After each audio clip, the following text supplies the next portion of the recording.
कुंतलपंत आणि रुक्मिणीची चारही पोरं तेजाळ.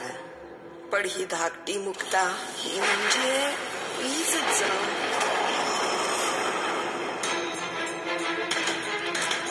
एकदा माणसाने संन्यास स्वीकारला की तो मेला. आपल्या मुलांसाठी आपल्याला देहांत प्रायश्चित्त घ्यावंच लागणार आहे.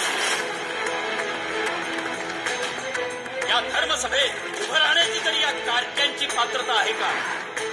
महापापातून या पोरांचा जन्म झालाय.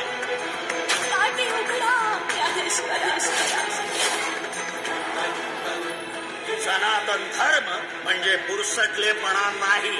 सनातन याचा अर्थच आहे नित्य नूतन जीवनशैली.